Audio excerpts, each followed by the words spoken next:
Welcome to the Week 7 Thursday Night Football Prop Shop. I am your host, Bobby Stanley, also known as PropHolliday on social media. Rocking with the GoldBoys, giving you my favorite picks for tonight's Thursday night barn burner of a matchup.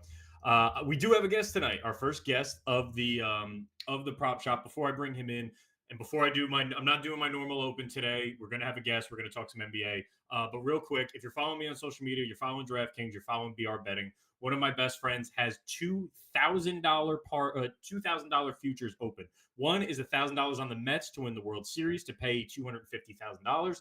The other is $1,000 on the Mets to win the World Series and the Minnesota Vikings to win the Super Bowl that pays $1.1 million. And DraftKings and BR Betting have got a hold of these tickets. They've been in contact with my friend. They're going to be he's going to be the degenerate of the week. They're going to be talking about him over the next couple days, seeing if he'll take the cash out. Just knowing him, he will not take the cash out. If the Mets make this a series and they make it to the World Series, it's going to get a lot of fun. So excited for my friend. Please start following that.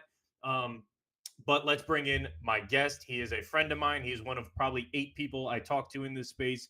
He is a good man, and surprisingly, this is the first time we've ever done a show. He is with Parlay Science. I always love putting this in. He's an MIT graduate. His name is Ahaan. Let's bring in Ahaan. He is a handicapping wizard. Where's my guy at? Much appreciate you for having me on. It's been too damn long, right? We've been talking for multiple years. We work together with other companies, and we've talked NBA, we've talked NFL. We agree a lot, we disagree a lot, and it's finally time we talk with the people watching. I couldn't agree more. I'm glad you came on to my show. You're the first guest for this iteration of the Prop Shop. Obviously, your brain is geared towards basketball and NBA. It's geared towards everything else, but I want you on here for your NBA stuff.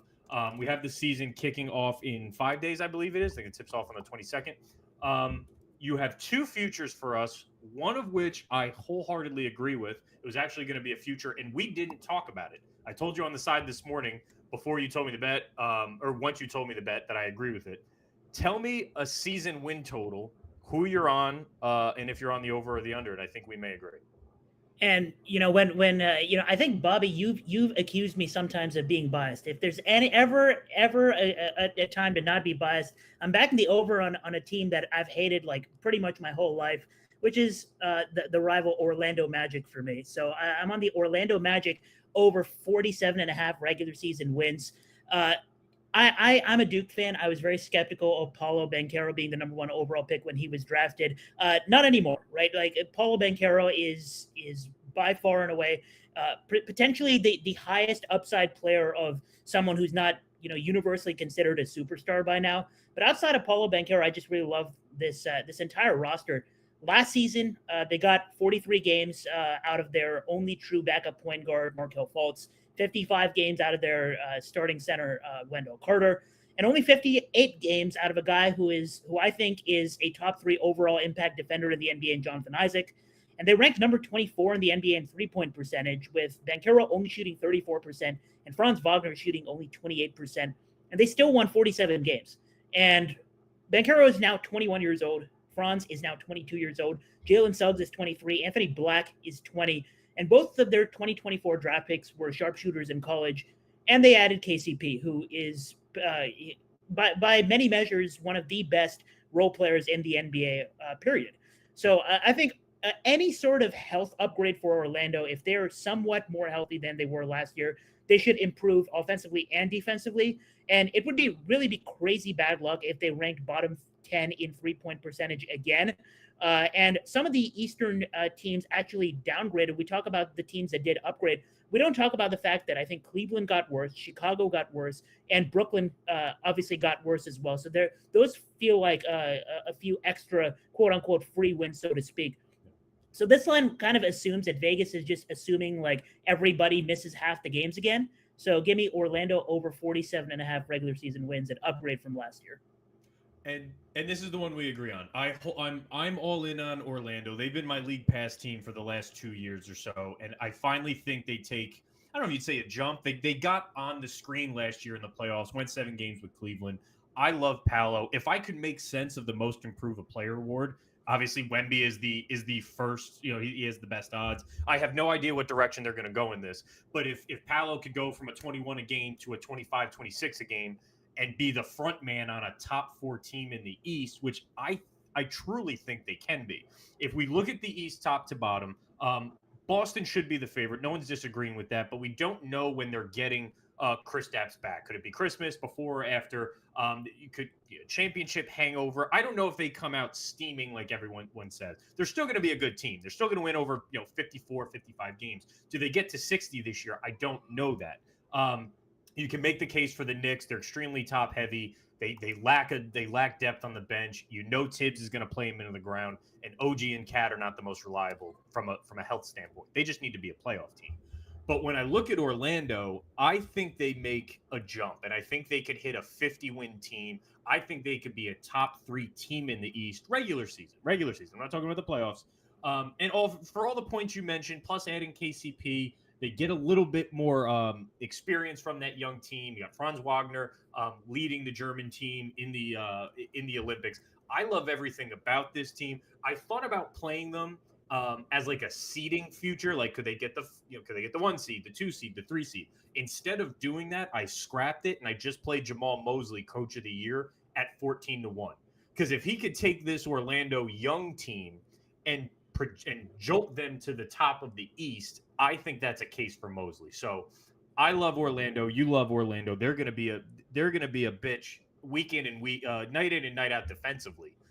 And then if they can start hitting some shots, obviously Franz Wagner, he took a step back shooting from 3. I don't think that's the end all be all. I do think he could get back to 32, 33% 3-point shooting, which would be a massive jump for him from last year. So we are all in on Orlando, over on the season total. I love Mosley for Coach of the Year, 14-1.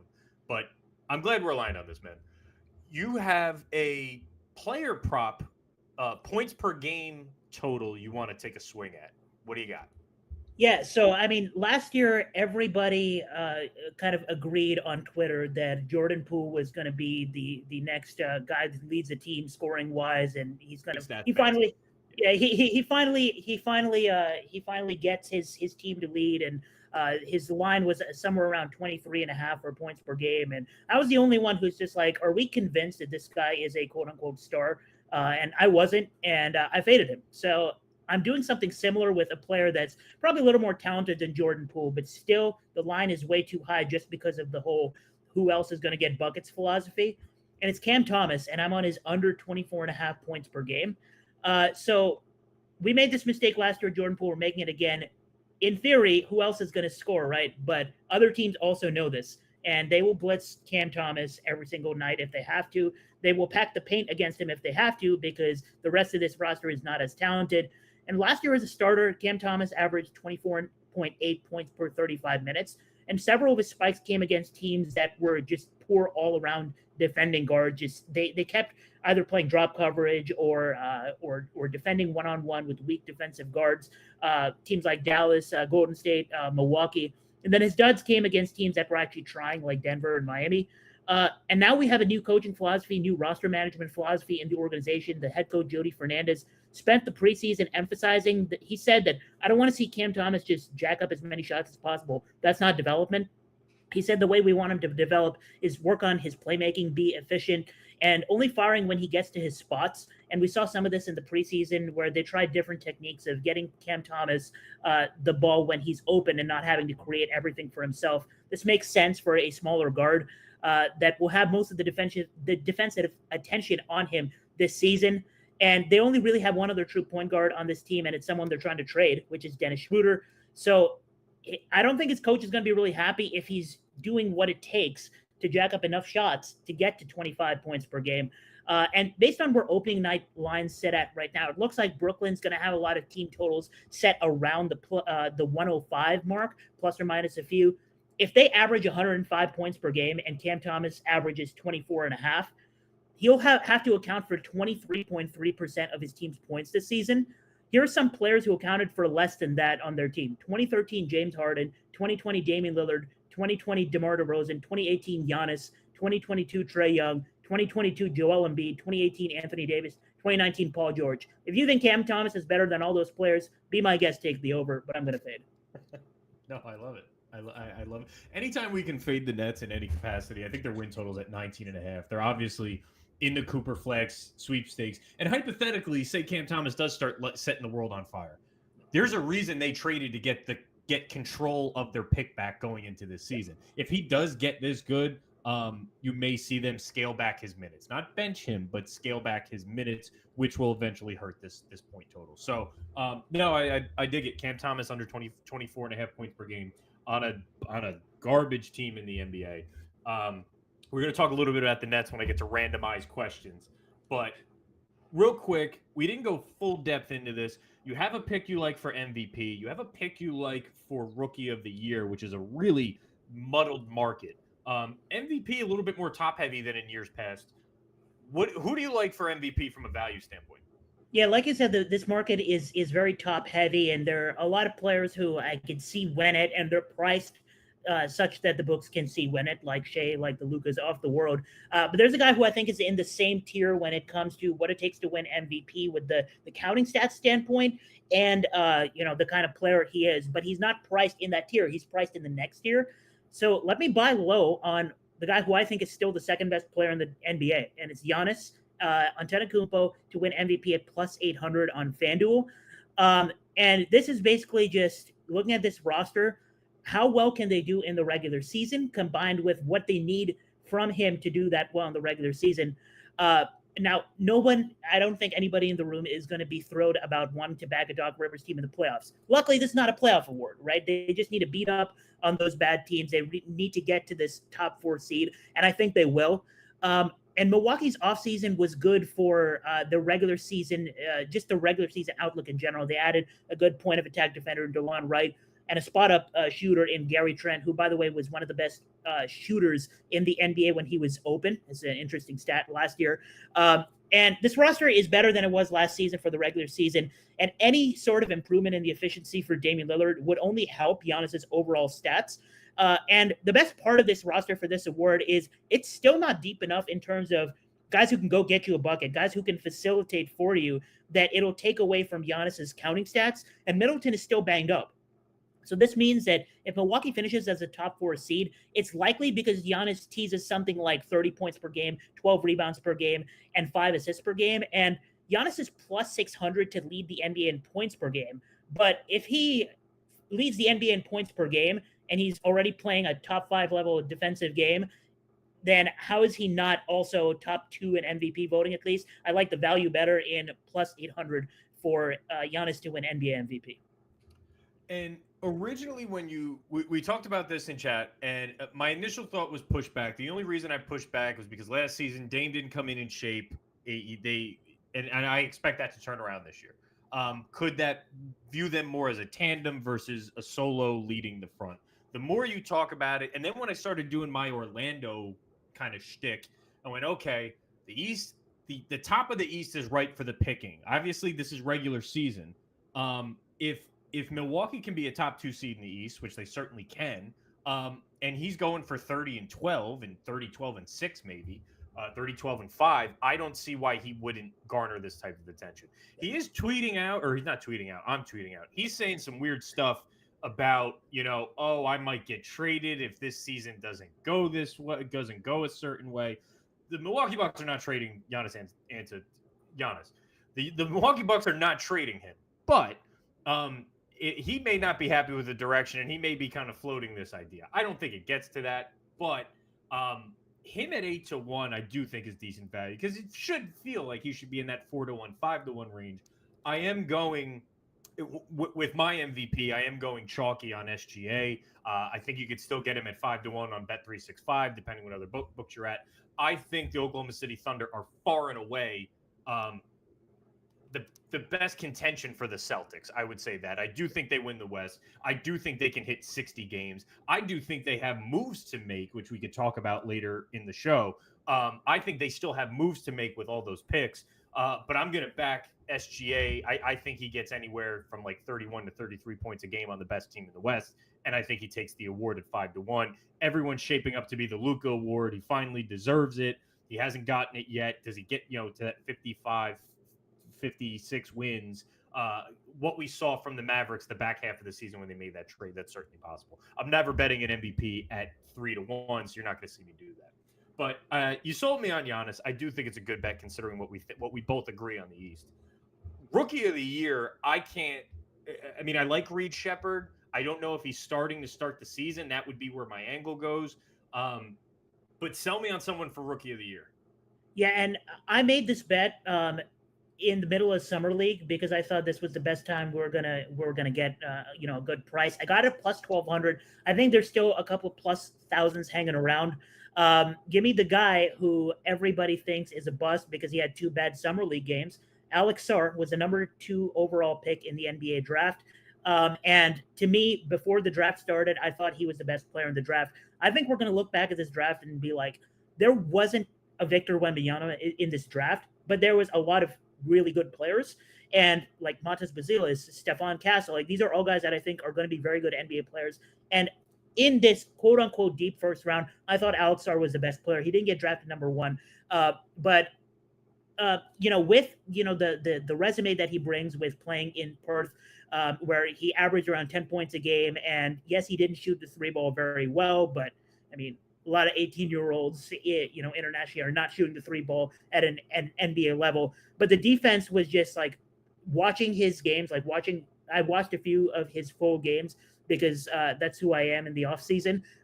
This is arguably the best defender in this draft class, maybe alongside Stephon Castle. So if he's playing a high-level defense as a rookie, and he's guaranteed to start, and the rest of his team is Jordan Poole, Bilal Coulibaly, Kyle Kuzma, and Jonas Valanciunas, tell me why he can't put up the counting stats where he ends up being the runaway Rookie of the Year favorite. And you talk about a similar play in Zachary Reese-O'Shea, which he actually has some similarities to Sarr, kind of a different offensive bag. And he has similar odds, and he's playing on a team that has a Trae Young, a Jalen Johnson, guys like that. So in comparison, give me the situation for Alex Sarr to put up the counting stats and immediately, shake off that summer league bug right away at plus 1,000, plus 1,200, whatever you can get. No, I agree. I think situationally he's in the best spot to start the year. You mentioned 2 guys. You mentioned Castle and Buzelis, 2 guys I was really high on going into the draft. I don't think either of them start the season. Maybe the back end of the season they can make some type of push. I would love to see Buzelis in a starting lineup. I don't think Chicago does that. I think we wait till they blow it up at the deadline. Then they're like, screw it, let's tank and get Buzelis in there. It's not going to get your Rookie of the Year award though. I don't know if you remember the Michael Carter Williams Rookie of the Year, where he was kind of just it wasn't like you said, it wasn't a far and away, oh my God, we got a future of a franchise player, but we got a guy who can fill the stat sheet. Now he's shaken out of the league, but we may see those type of stats win the Rookie of the Year. That's the point I'm trying to make. Maybe it's a 15, 5, and 4, but amongst this group, that's the best you're going to see. Reed Shepherd, I love. I don't know if Houston, who we're going to touch on in a second, I don't know if Houston is going to put him in the starting lineup. They have Fred VanVleet. You can't really play Fred VanVleet and Reed Shepherd in the same backcourt. I think you'll get thrashed. But if they make some moves, maybe Reed Shepherd gets in. But as far as, and if you look at the NBA GM survey, Reed Shepherd's the best rookie. Reed Shepherd's going to be the best rookie in 5 years. That's according to NBA GMs. I don't know how much burn he's going to get early on in the season to win this award. Zach Edey's another guy. Obviously, he is going to contribute, and he's going to be on a team that I think most think will be successful. So very interesting market this year. I haven't anybody I really committed to, but Sarr, for where he's going to start on the team, he's going to have plenty of opportunities to win this award. Now, before we go into the next segment, I want to prep this. Ahaan has no idea what I'm about to ask him. I told him I'm just going to rapid fire some questions. I want his gut. They are all related to NBA. It is nothing off the charts, but I have a couple of things that came to mind. First one, do the Rockets have too many guys? Oh, I was waiting for more to that question. Nope, they got too many guys. That's it. Open it up. I would say, just no context. I would say yes, just because I mean, Fred VanVleet, like you said, like a veteran movable piece. They gave him a huge contract. God knows why. Ime Udoka, he's a great defensive coach, et cetera, et cetera. Jabari Smith, to me, is the highest upside player on this team. Şengün, obviously, very skilled offensively. I think he has higher offensive ceiling than Domantas Sabonis, who he gets compared to a lot. Dylan Brooks, I actually like Dylan Brooks. I think he's one of the best defenders, perimeter defenders in the NBA. Maybe that's a controversial statement, but to me, Jalen Green is like a complete odd man out here. Like this is a guy who, similar to Cam Thomas, but better. A better version of Cam Thomas. Like this is a guy who is small and will never be able to defend at a high level. This is a guy who is streaky, shooting the ball against good defenses. He gets exposed a lot. And this is a guy who has had attitude issues, and Ime Udoka has benched him several times for that. So, to me, just because of Jalen Green and the fact that they had what I think is a good draft, I'm going to go with yes, not knowing the rest of the context of what you had in mind behind the question. No, I just want because if you look at their roster, you know who they're going to start. It's going to be Green. It's going to be Şengün. It's going to be Jabari. It'll be Fred VanVleet and who else is Amen Thompson, right? So that'll be their 5. But then you look at their bench, and you got Cam Whitmore, Tari Eason, you have Reed Shepherd, you have Jayshawn Tate. Like you have 9 to 10 guys who are all dying to get on the floor, who I think deserve to be on the floor. And you made a point about Jalen Green. They actually played better when Şengün went down. I don't know if that's sustainable, but the wins were piling up. There was a stretch when Şengün went down where the Rockets were like, oh shit. They're gonna have to make a decision. Do we move Jabari to the 5? Can we package Şengün and get something for him, or do we move Jalen Green and see where we go from there? I kind of like what I saw. Jabari Smith as a small ball 5, but we'll see where they go. I just think they got a lot of guys who deserve to be on the floor, and you can only play 7 to 8 on any given night. So, next question: is the window closing for Denver? The window is never going to close for Denver with Jamal Murray and Nikola Jokic playing together just because that's the most overpowered PNR duo in the league right now. Mm-hmm. This bench is bottom 7 in the league. Russell Westbrook in 2024 as your only offensive weapon is disgusting. I'll say that the window is going to close eventually, but Jokic is going to probably retire a Nugget. Jamal Murray is going to stay as long as possible. He got the contract extension.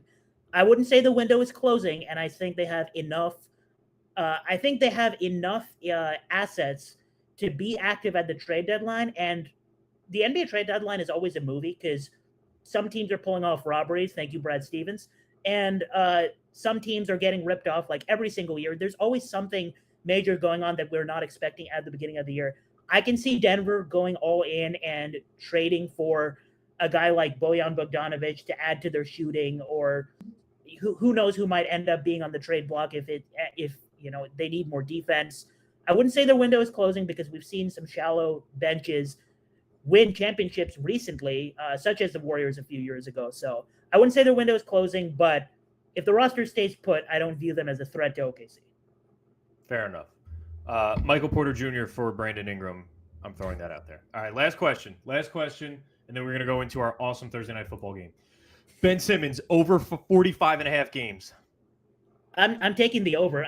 This is a complete gut call, but the fact that this team is kind of like it's bad, but it's interesting in that it's legitimately much better. Like whether or not people like it, it's a much better built team to win actual regular season games when Ben Simmons on the floor, which Ben Simmons cannot elevate like a championship level team. Like we've seen that by now, but he can elevate a bad team and force them into a lot of wins just because of the high level defense he plays and the fact that he has solid basketball IQ. I think he's motivated to prove a point this season. And every time someone's going to let me buy low, if you give me a 45 and a half line, buy low on a player who everybody loses faith in, such as Zion Williamson. Obviously, Zion is way better, but an example of someone who's had availability issues. I will do that because this guy was a number 1 pick for a reason. So give me the over just out of motivation. No, I agree. I do think it would be the biggest FU in history for him to play all season, play well, and the Nets ruin their chances at Cooper Flag. I think it'd be the greatest thing ever. The last time he played any amount of games over 45 and a half was 2020, 2021. He played 58 for Philly. So I agree with you. I tweeted something out the other day from the preseason game where he was dominating Washington. Take all the other stuff out of it. He gets to the rim at will. He moves like a guard at 6'10", 6'11". If he gets downhill, you're not stopping him. He's not a Jabari Smith at 6'10", 6'11". Obviously, he can't shoot, but if he wants to get to the basket, a la the way LeBron did probably the last 5 or 6 years, he will get to the basket. He will get to the free throw line. If God forbid he ever develops a mid-range jump shot, he may get back to an all-star, all-NBA level. I don't think that's happening, but it's just a shame. Wasted talent is what that is. Any closing remarks for NBA before we talk NFL tonight? I'm just so excited to work on round robins with you. I mean, I was looking at the slate for the first couple of days of the NBA. I saw that a few lines are out for the Celtics Knicks game. FanDuel is trying their best not to give us great prices on some ladder plays, which is going to happen, and we're going to adjust, and we're going to find the Eric Gordons of the world. We're going to find the Tumari Camaras of the world this year, and I'm just excited for that. Yeah, man. So make sure you're following both me and Ahaan. I would say at least once a week to start. We're going to try to get out a round robin in NBA. It's usually a 4-legger, 2 from him, 2 from me. And we had a good deal of success with that last year. I do remember the Aaron Gordon assist when Jokic went down. Just, you got to love the, what is it, PBP? PBP stats. Yes. Yeah, Ahaan showed me that, and it changed my life. All right, let's talk about Thursday Night Football. We have the Denver Broncos heading down to the New Orleans Saints. The spread is at 2.5. The total at 36.5. It was at 37 last night. Shows you where the direction of the game going. Why would they put this on there? Because it is Ring of Honor. Why would they put this on Thursday Night Football? It is Ring of Honor night in New Orleans. They are honoring Drew Brees. Sean Payton returns as a coach. So you have that type of revenge angle. A lot of injuries tonight. We have no Derek Carr, no Chris Olave, no Rashid Shaheed, just been put on IR. His season is done. No Taysom Hill on the Saints side. For the Broncos, the big name, no Patrick Surtain. He's out with a concussion. So a lot of big names not playing tonight. We do get Bo Nix for Spencer Rattler. I kind of like Spencer Rattler. I do think there's some flash to his game. I do think he can eventually develop into a starting quarterback. I liked a little bit what I saw last week against Tampa. He was down 17-0 before the game even started, it felt like, but he played well. I think he had the most throws on the run of any quarterback this season. A majority of his throws were just intentionally moving on the run. Any other injuries? O-line, Cesar Ruiz, I think left guard for the Saints. I believe he is out. Josh Reynolds, wide receiver for the Broncos, is also out. Couple interesting comments from Sean Payton this week that he wants some youth movement. What does that mean? Well, it's wide receiver Devon Vele, wide receiver Troy Franklin, and rookie running back Audric Estime. Do we see them tonight? We'll talk about it later in the touchdown liquor cabinet. But my first play of the night. In a game like this, it's tough to find an over. I'm not going to throw darts for my 1 unit play on a Vele or a Troy Franklin. But I found a kicker prop I like. Will Lutz, kicker for the Denver Broncos, formerly kicker of the New Orleans Saints, over 6.5 kicking points at -115. It's an ugly game. Instead of rolling the dice on a Bo Nix or Spencer Rattler, I'm going to go with the kicker here. I do think these teams move the ball. I don't know if that results in touchdowns. You could see it with a total at 36.5. According to PFF, the Broncos have an edge in terms of their offensive line against the Saints' defensive line in both a rushing and passing outlook. So I do think they're able to move the ball. I don't know if these QBs are able to get the ball in the red zone, but the Saints allowed the 3rd most field goals made all season, 14 total through 6 games. They're the 4th best red zone defense over the last 3 games. They're only allowing a touchdown 46% of the time. Points are going to be in a premium. Small revenge factor here. Lutz, drafted by the Saints. Now he's on the Denver Broncos. Not the revenge factor you were thinking of. A kicker revenge factor.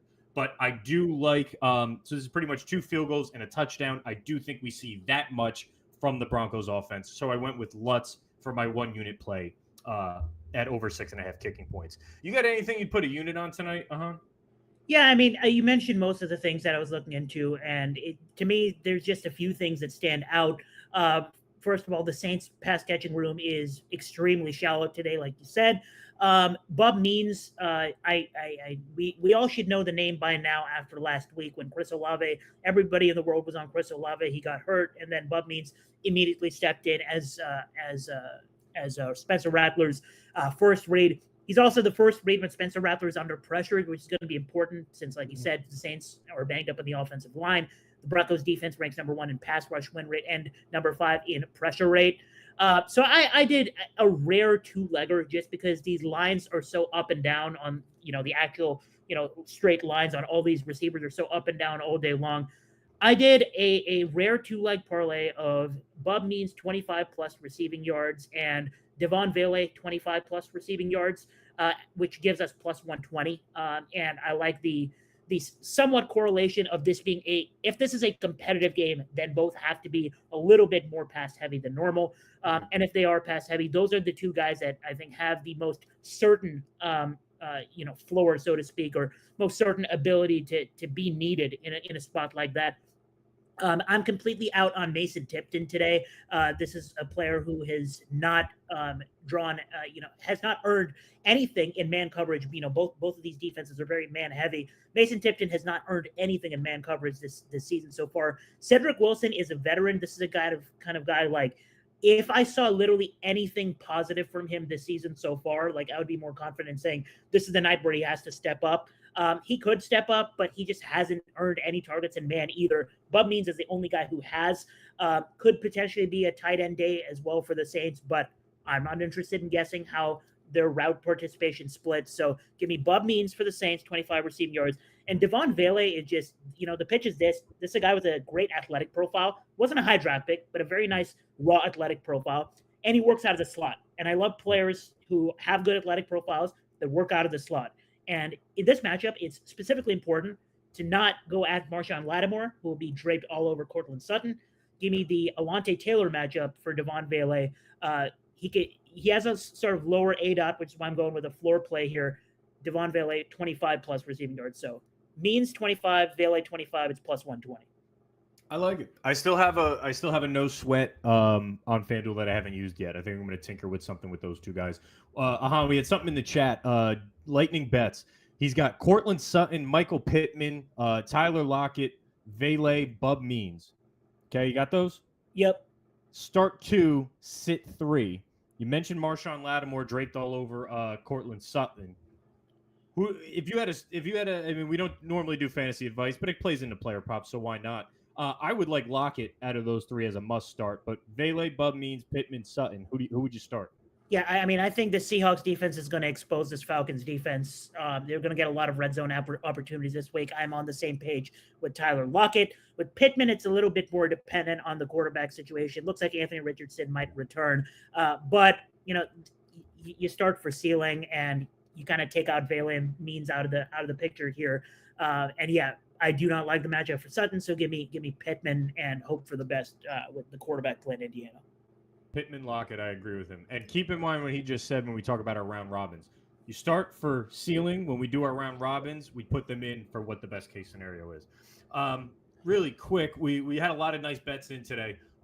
They were put them in. We put them in. I put a few of mine in over on DraftKings. You saw it earlier in the show. DraftKings is making it easy to start betting. If you bet $5, you'll get $150 in bonus bets instantly. It's that simple. Click the link in our episode description to get started today. It must be 21 plus, 18 plus in Kentucky and Wyoming. That WY is Wyoming. Gambling problem? Call or text 1-800-GAMBLER. I felt like fucking Ron Burgundy right there. But yes, take a look at DraftKings if you have not signed up yet. Ahaan, you have the pleasure of joining my touchdown liquor cabinet. We have top shelf alcohols where you spend your big money on. You have mid shelf. This is your Jack Daniels, your Tito's. You spend, half a unit on. And then you have Well Vodka. And Well Vodka gets Well Vodka prices. Top shelf is usually a 1 unit play for me, 1 unit on a touchdown score. And this is, can I get a Bijan Robinson at plus 100? Obviously not tonight, but that's what you're looking for. You're looking for a big guy on some decent odds. I typically won't give out a minus 180 Derrick Henry type of stuff. In a game like tonight, you would look at Alvin Kamara. I think it's like minus 110, minus 105.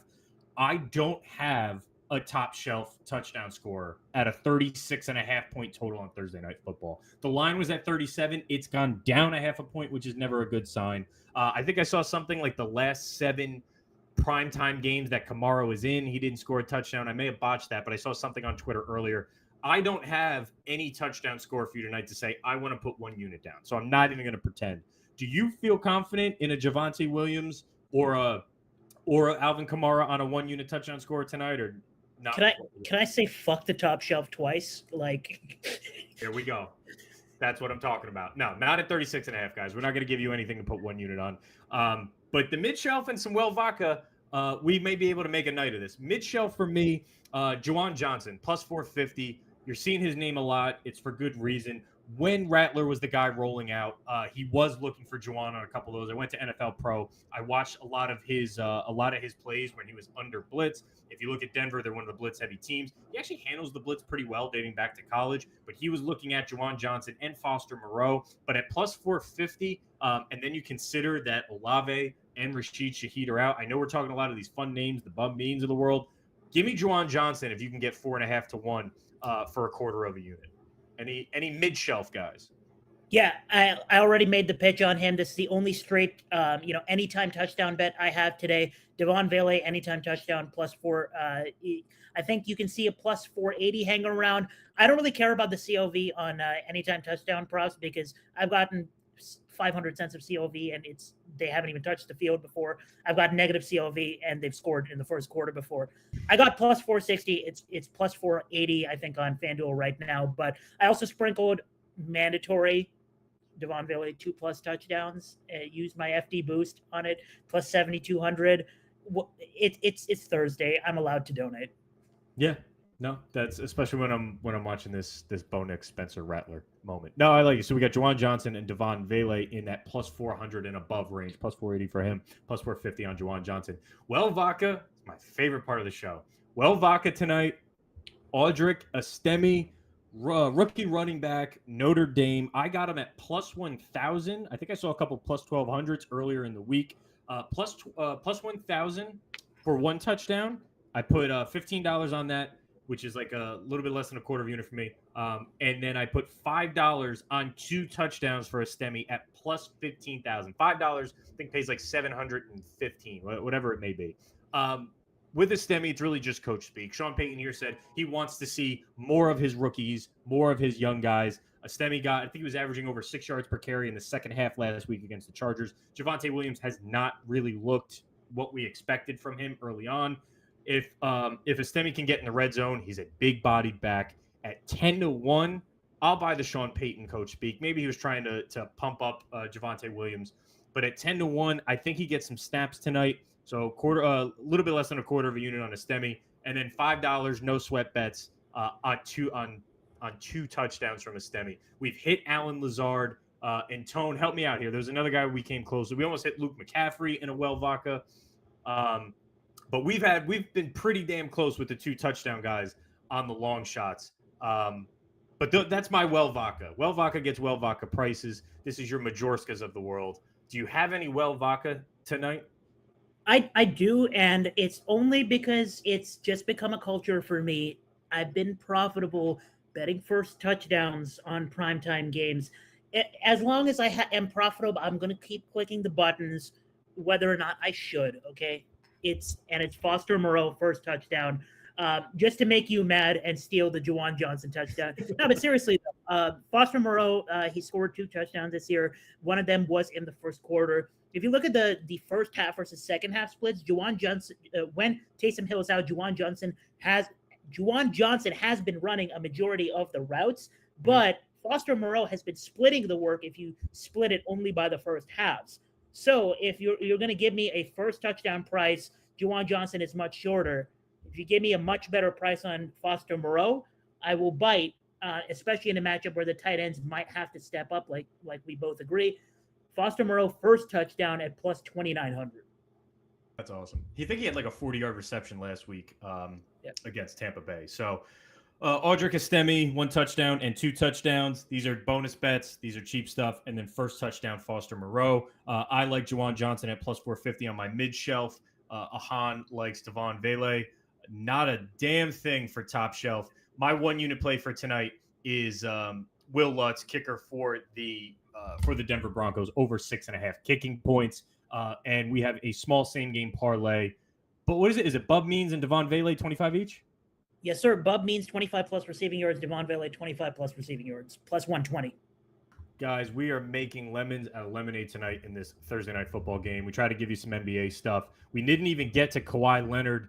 I'll let you close on the show. Kawhi Leonard Does he retire in the next 2 years? I hope not, because I mean, I made a tweet the other day which I was doing some digging into stats, and this kind of surprised me, even though we watch so much NBA, but I didn't realize just what kind of season he had until I looked at the stats. There were only two players last season with an EPM, a defensive EPM over 2, which is one of the league's elite defenders by that metric, and a 3-point percentage above 39%. And one was J-Dub, Jalen Williams, and the other was Kawhi Leonard. I hope not, because the man can still play when he's on the floor, and he has stolen some of my childhood memories by winning in the playoffs when I wasn't rooting for him. So I hope we can see more Kawhi Leonard. So I'm going to say no, he doesn't retire. Yeah. No, I'm with you. Ahaan, you are more than welcome to always come back on the show whenever you want. We are going to be putting out some NBA round robins at least once a week once the season kicks off. Thank you guys for tuning in. I will see you Sunday talking Sunday Night Football and recapping the 1 p.m. slate. I wish you all a happy Thursday.